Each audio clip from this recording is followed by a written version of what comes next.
Alam naman natin na bawal yung vote buying, di ba? Pero bakit kaya lagana pa rin? Actually, sa pakikipag-usap ko sa mga politiko, aminado naman sila na halos imposible yung manalo kung hindi ka mamimili ng boto. Pero syempre, off the record yun. Wala sa kanila yung aamin na namimili sila ng boto. Pero alam natin na nangyayari. In fact, sa nanonood ng video na to, magtanong-tanong kayo sa lugar nyo. Ilan sa inyo naaabutan ng pera ng mga kandidato tuwing kampanya? Syempre, hindi naman yung kandidato yung mismong namimigay usually. Parang tanga lang yun. Yung mga tao niya yung namumudmud ng pera. O eto pa, di ba nadadagdagan yung bigay habang papalapit yung eleksyon? Kaya doon nagkakaalaman kung sinong kandidato yung mas mahaba yung PC. Again, bawal. Pero ginagawa. Kaya di ba parang naglolokohan na lang tayo?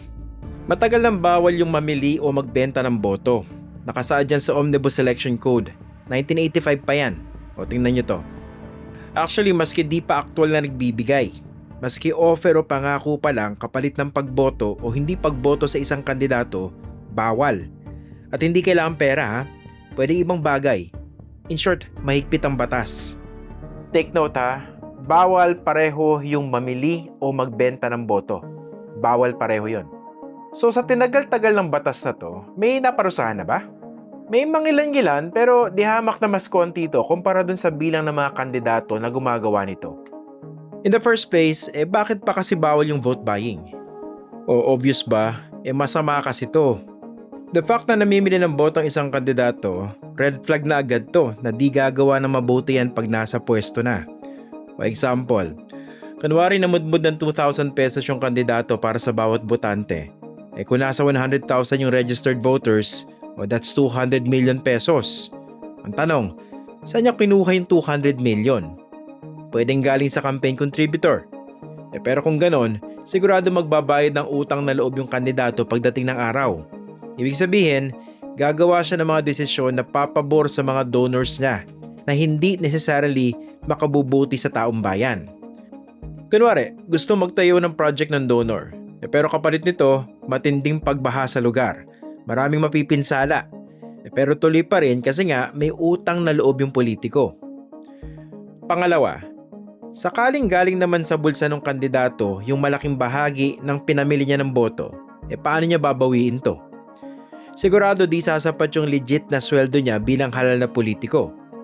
So paano? Syempre, magnanakaw. Yung nanakawin nila, syempre galing sa atin yun. Ganito usually yung mga paliwanag sa mga voter education campaign Yung perang ginagamit sa vote buying, sa atin din babawiin. Pero dagdagan ko lang Sa totoo lang kasi, marami sa ating mga kababayan yung di na maiisip to. Sa hirap ng buhay, tatanggapin mo na lang yung offer na 1,000 o 2,000 kung sakali, makaraos lang sa araw-araw. Para sa isang naglalabada kunwari na may 3 anak na nag-aaral, malaking bagay ito. At bakit mo siya le-lecture na kesyo? Uy, masama yung magbenta ng boto. Kaya di umaasenso yung Pilipinas kung ako man yun, iisipin ko muna yung pagkain o pambaon ng mga anak ko. O masisisi mo ba ako? That, to these families, is the best available moral choice at that time. Madali kasi mag-lecture para sa ating maganda yung sitwasyon. Pa-Starbucks, pa-tweet-tweet, habang iniisipan ng solusyon yung mga problema ng bayan.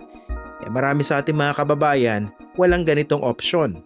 Ang priority nila, saan kukuha ng pangkain para bukas? Saan kukuha ng pampagamot? Saan kukuha ng pambaon at pamasahe ng mga anak? Kaya sila yung pinaka-target ng mga kandidatong gustong manalo sa pamamagitan ng pamimili ng boto. Sila yung vulnerable sa mga walang hiyang to.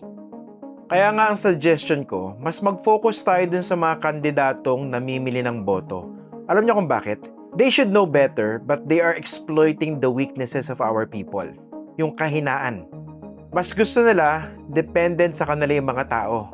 Malalim yung utang na loob. Hindi mulat para kahit anong gawin nila, lagi silang nasa posisyon. Sila at ang kanilang pamilya. Yung tipong habang buhay, sila lang yung nakaupo. Ang kapal, di ba?